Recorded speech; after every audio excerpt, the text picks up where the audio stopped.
Well, you've tried to, I think, show the maximum you can get on the site, 47,000 square feet, Yes. business and apartment, Yes. and various other things, and exceeded the square footage that was recommended. Right. Obviously, it will exceed the budget. Yes. Would you care to, Mark the budget? maximum level, to maximize this, what do you think this might cost? Of course, we can, as you suggest, always scale that back to something different, but That wasn't the indication. What I want, I don't want to scale back. I want to refine and make sure. refine, bad word. Okay? But a point of history and reference, and history is only worth so much.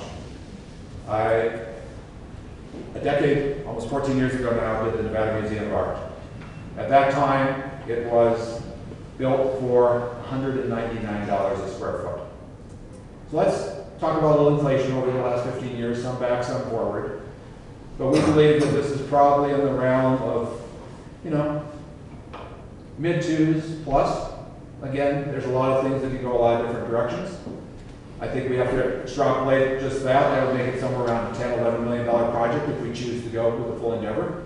But there's so many ways that other things can happen as we evolve that. And it's not going backwards because every building, part of its living is all value engineering.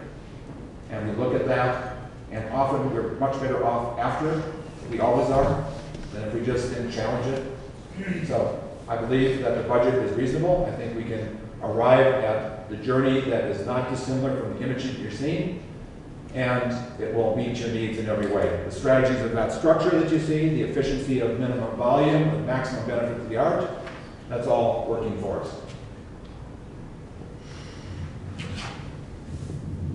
Well, it's an exceptional presentation as usual. Thank you. I want to kind of drill down to the essence of your approach, let's say in juxtaposition to the other projects. Okay. As I understand it, there's this kind of seamless engagement from the inside to the outside in kind of incorporating and integrating art and a dialogue with the surrounding area, and less about creating a kind of unified image. It's more like the experience on the inside, facing discrete pieces of art, carries on to the outside at these kind of volleys is maybe not the appropriate word, but moments. Details. Yeah. Would that be reasonably accurate? Maybe you can just illuminate that. Reasonably accurate, but I think to really tie things together, it's about the belief of all these relationships not in any way restricting our creativity, but inspiring our creativity. Buildings serve at the purpose of people and place and program. And so what we have is this unique approach and philosophy that we are not only functionally making the best decisions about all the systems and all the connectivities and circulation and how it works, but at the same time we are thinking about every nuance of what it's like to go from here to there in the building and what we might discover and what surprise and how these things all integrate into it. So it's driven that way. And as we look at the exterior, it is one with the character of the place. We are bringing, again, everything we can know at this point to bear, the texture, the grain, the scale, all these public places and private moments. And I think that our design owes as much as my walks through the passageways up and down the canyon, perpendicular to Main Street. There are so many clues that are totally outrageous that you just sit there and you want to just suck it in, take a picture, enjoy it. The difference of light, the difference of change. This is a building about every season, every day, from dawn to dusk, will be perceived and enjoyed by this community in a totally different way. And you don't have to pay for that. It's just going to happen. Maurice?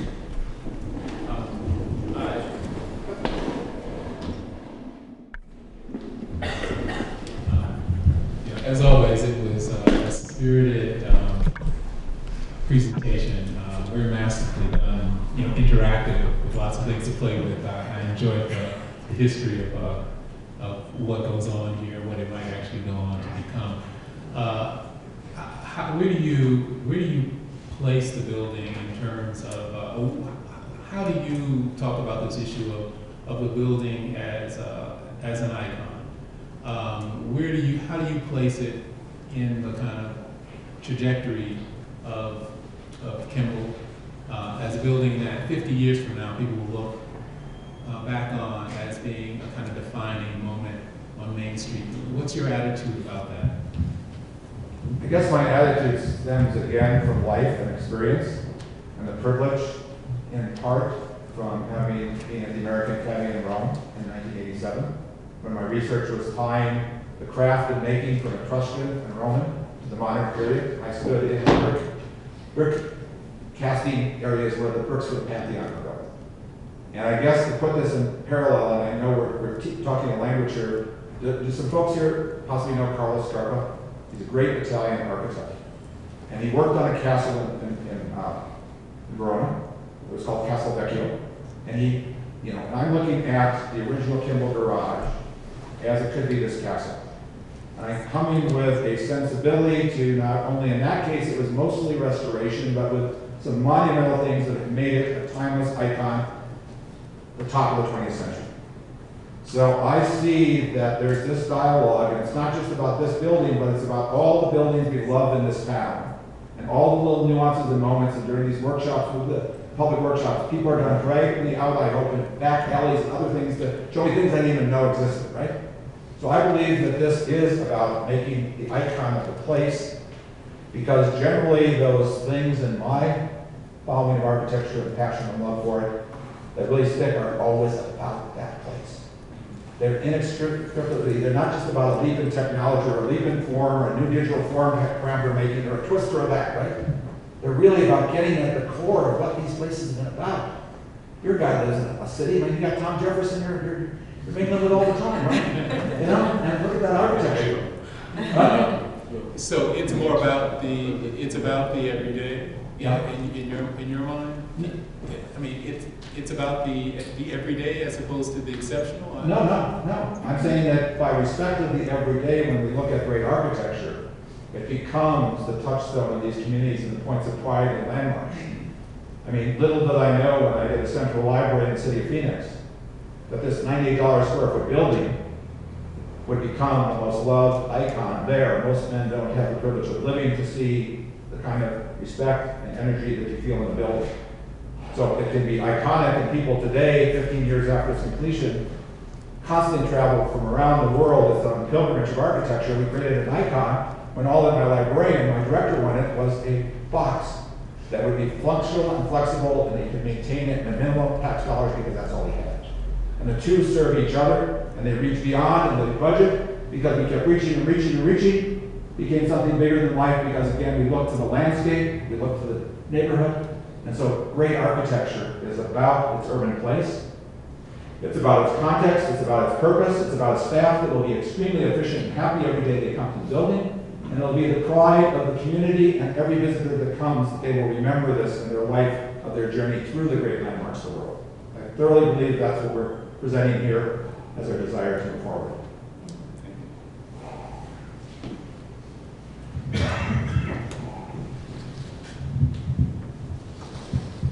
Hello. Hi.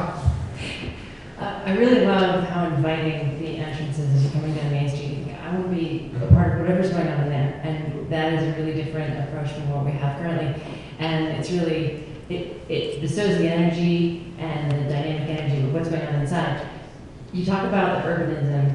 How would you respond to the fact that this is a very contemporary, modern, colorful approach to a historic district that, yes, we're an art center, but contextually, it would be very surprising to see this kind of burst of color under the scene within the community that,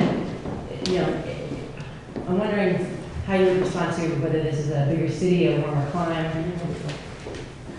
Okay, as we go through the table, maybe looking down the street. I'm getting an education. What I'm saying is that when we walk down, we have a blue building that blurs with a purple building that then has red trim and chili pepper Christmas lights still hanging vertically. It plays with this. We turn right, we find a ski fence, I remember, made of old skis. That, again, sublimity was part of the experience in Ski Town. So this building is at, what I believe this town is about is a uniquely special, fine grain because it was conceived as an idea before the first automobile. This is not like those contemporary cities. And so this building celebrates and bows to everything around it to make it not jump out and be this odd duck that maybe the Guggenheim is. And while I use that as a reference, it wasn't about the strangeness of the Guggenheim jumping out on Central Park. It was about this other feeling of appropriateness and humanity. So if you're coming to take that clay class and you're in kindergarten, you're going to have a relationship to touch and feel and experience and smile at the color. And again, by the diversity of it, you don't have to like one color to like this building. It's just like life. It's about the rainbow. It's about all these possibilities ever changing. And every sunset here is different. And this building will play and cast that and become a magnet for that sort of energy.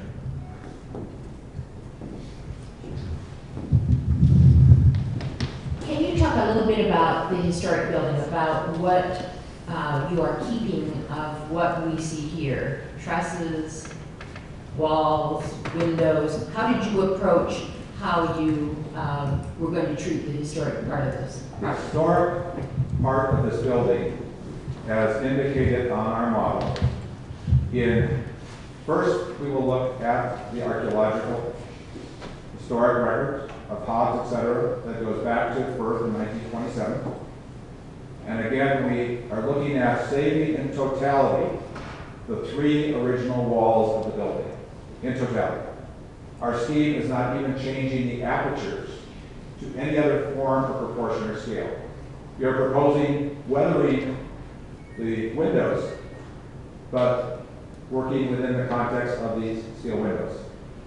Beyond that, because right now we believe that to get aesthetic with Main Street, a shift of about 16 inches would be appropriate, and to make the spaces under our feet really livable, and rather than Aunt Trudy's or Uncle Sam's basement, that you have to duck almost to go in and not leave.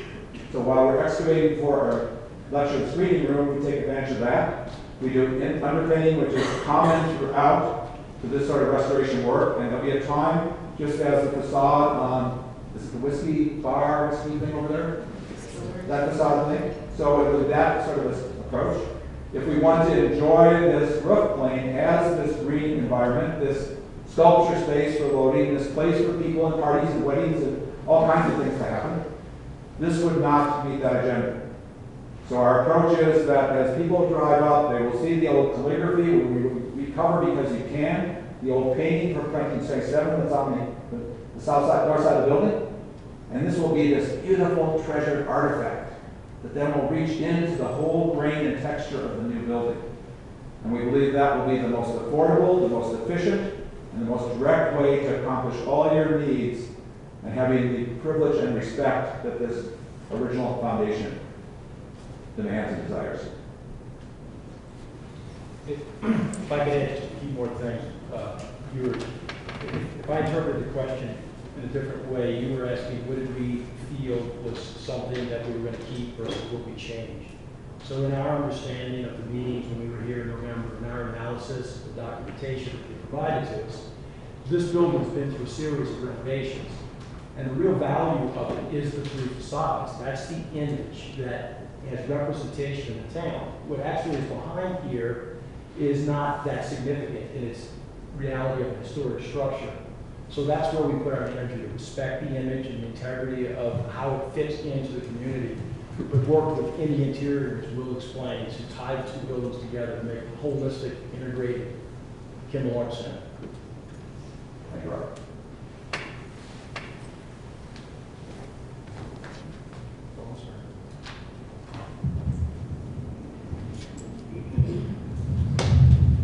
When I look at the renderings, there are several aspects that are very visually stimulating.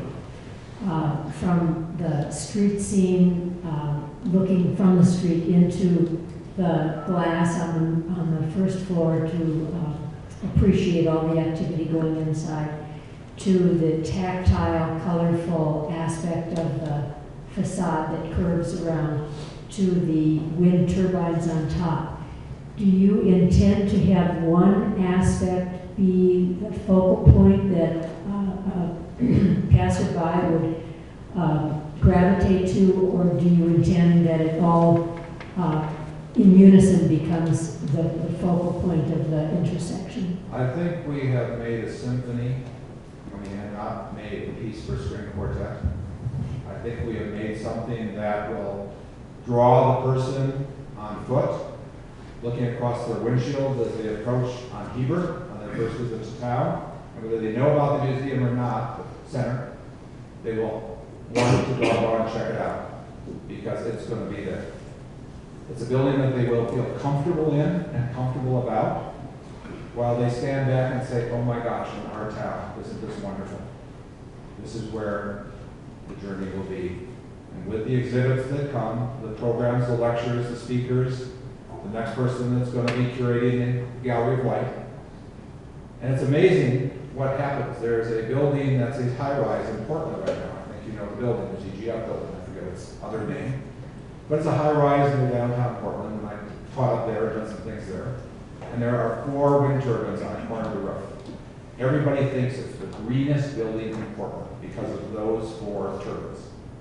Now, we will have a lot of other things that are legitimate here, and a lot of power will be driven, but the energy we will gain in the metaphorical and conceptual sense from that statement about town, they won't have to come and see the LEED platinum plaque at the front door. They will just know that this building speaks to the values of this community, and it's about tomorrow and caring as stewards of this landscape and this place that is Park City, that is the Kimball Art Center.